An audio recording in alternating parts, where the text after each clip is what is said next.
안녕하십니까. 노고빈 예담TV 장롱사 정동서입니다. 오늘은 근로시간 그것이 알고 싶다 제2편인데요. 근로시간의 종류에 대해서 근로시간 여부에 대해서 이제 좀 따져보는 하나의 시간을 갖도록 하겠습니다. 오늘의 이야기는 어떻게 되죠? 오늘은 한 제조업체 사례 한번 말씀드리면서 시작해볼까 합니다.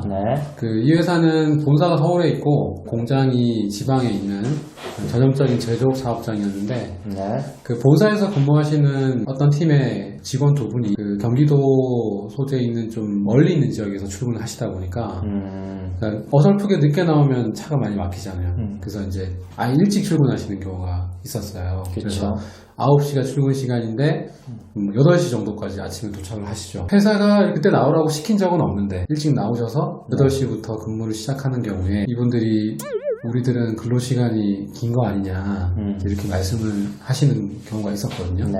이런 경우처럼 근로시간인 것 같기도 아니고 아닌 것 같기도 한 이런 시간들에 대한 판단이 필요하다고 볼 수 있습니다. 그 다음 주요 내용을 살펴볼 텐데요. 근로시간 관련 주요 내용은 어떤 것들이 있죠? 여러 가지 내용이 좀 많겠지만 좀 굵직한 거 중심으로 저희가 좀 얘기를 좀 해보겠습니다. 근로시간인지 아닌지 혼동을 많이 가지는 이슈 중에 대표적인 것이 출장과 이동시간. 맞아요. 그죠? 교육시간, 워크샵이나 세미나 시간, 그 다음에 체육활동이라든지 단합대회, 또는 회식이나 뭐 접대, 뭐 이런 시간들이 실제 근로시간인지 아닌지 한번 살펴보도록 하겠습니다. 먼저 출장 등 그런 이동시간은 근로시간인가요? 출장 등 이동시간에 대한 부분이 참 이슈가 되고 있는데 출장은 보통 국내 출장과 해외 출장으로 이루어지죠. 그렇죠. 그리고 논란이 되는 포인트는 두 가지 정도 있습니다. 첫 번째는 출장을 가는데 이동시간이 많다.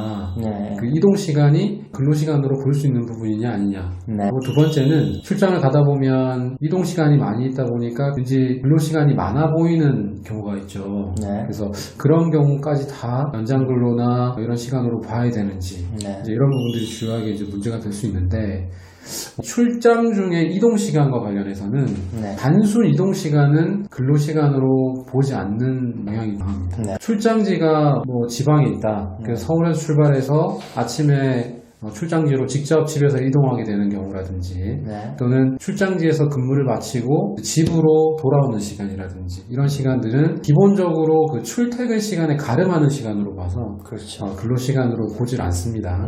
그런데 출장지를 가더라도 회사에 나왔다가 출장지로 가는 경우가 있겠죠. 맞아요. 또는 뭐 A라는 출장지에서 B라는 출장지로 근무 시간 중에 이동을 한다라든지 이런 시간은 이제 소정 근로시간 범위 내에서 이제 움직이는 부분이니까 일단 근로시간으로 넣겠죠. 이렇게 구분해 주시면 될 것 같아요. 해외 출장 경우는요? 해외 출장은 참 애매한 부분입니다. 왜냐하면 공항에서 수속을 대기하고 그다음에 통과하고 비행기 타고 가는 시간, 환승하는 시간 모든 시간들이 업무를 위해서 쓰는 시간이기 때문에 이게 근로시간이 아니냐 좀 애매한 부분이 발생할 수 있는데 얼마 전에 나왔던 일부 지방법원 판례에서는 그 모든 시간이 근로시간이라고 본 사례가 있긴 있습니다.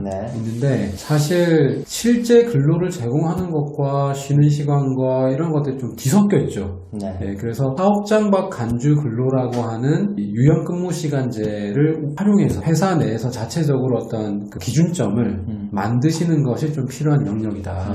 이렇게 말씀드릴 수가 있습니다. 그렇죠. 어떤 노사 합의로 그 어떤 기준을 원칙을 정할 필요가 있다고 생각을 합니다. 미국 출장만 갔다 와도 52시간을 금세 넘을 수가 있으니까 그런 거는 뭐 좀 바람직하진 않죠. 맞습니다. 그 다음 또 이슈가 되는 게 교육 시간, 또 워크샵, 세미나 그런 시간들인데 그런 거는 기준이 어떻게 되죠? 요즘에 교육업체들이 참 많이 어렵다고 해요. 근데 근무 시간 외에 실시하는 교육이라든지 그런 워크샵, 세미나가 관건이 되겠죠.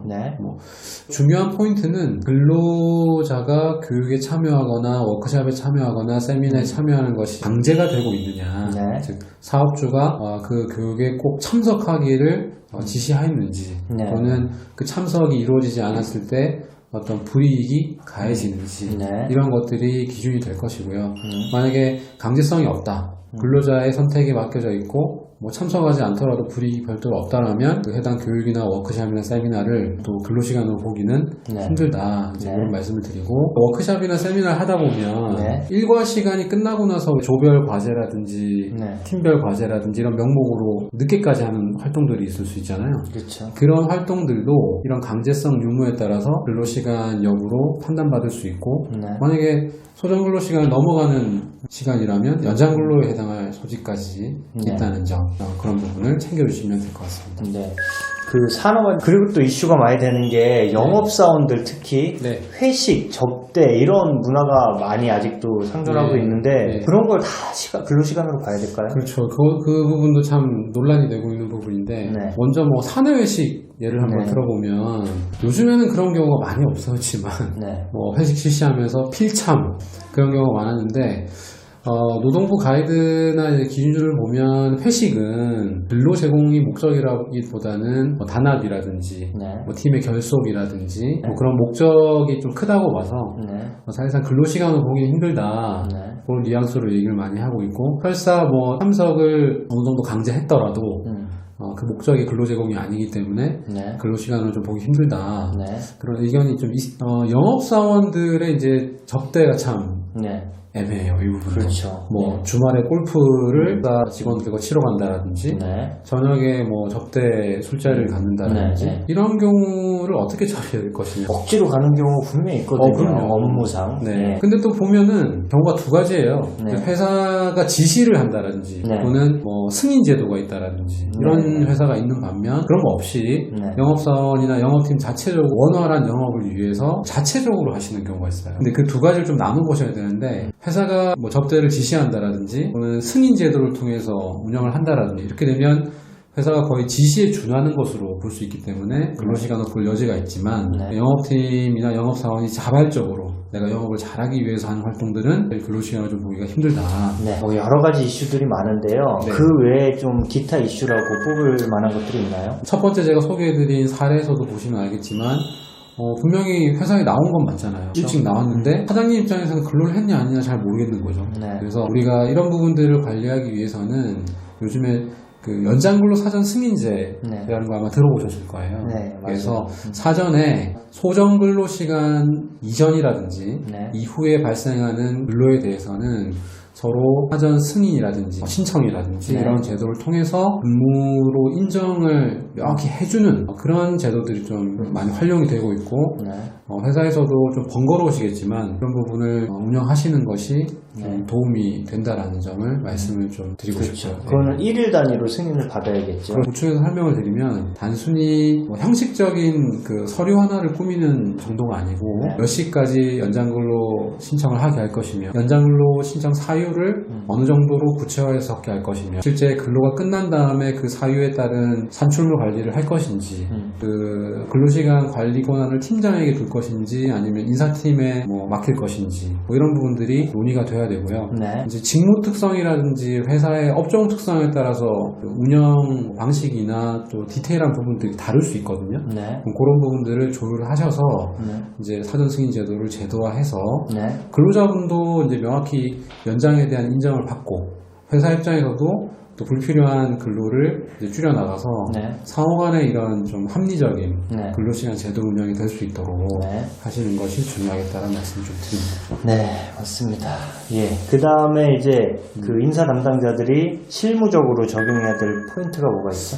먼저 그 출장 관련 이슈가 좀 중요하죠. 이제 그러다 보니까 요즘에는 출장 규정이나 출장 지침에 대한 정비를 많이 하시는 것 같아요. 그래서 국내 출장과 해외 출장 또는 먼거리와 근거리 출장 이런 것들에 대한 기준을 좀 명확히 설정하시고, 특히나 출장비라든지 일비라든지 이런 부분들을 좀 현실화해서 사업장과 간주근로를 통해서 소정근로 시간을 근로한 걸로 본다 하더라도 멀리 뭐 가는 근무를 하는 건 맞다 보니까 베네핏을 좀 만든다라든지 그런 부분도 필요하고요. 특히나 이제 사업장과 간주근로 합의를 이제 잘 하셔야 되겠죠. 해외 출장이라든지 국내 출장과 관련해서 어느 정도로 근로한 걸 볼 것인지, 또는 우리 해외 출장 주말 근무를 하시는 경우는 주말에 이동하시는 경우는 국내 복귀해서 휴일 대체를 줄 것인지 말 것인지 이런 부분들에 대한 논의까지 구체적으로 하시는 게 필요하다. 이제는 이 근로시간에 대한 그 경계에 대한 기준을 나름대로 명확히 하시는 게 중요하다고 봐요. 네. 그래서 업무와 비업무의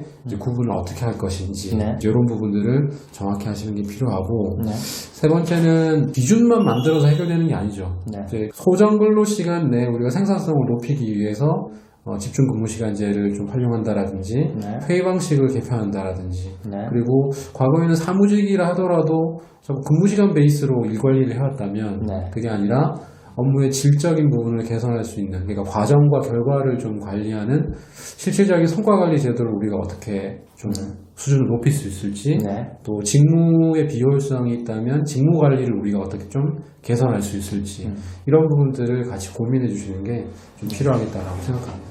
알겠습니다. 예, 지금까지 이제 근로시간 그것이 알고 싶다 2탄 근로시간 여부에 대해서 사례별로 알아봤고요.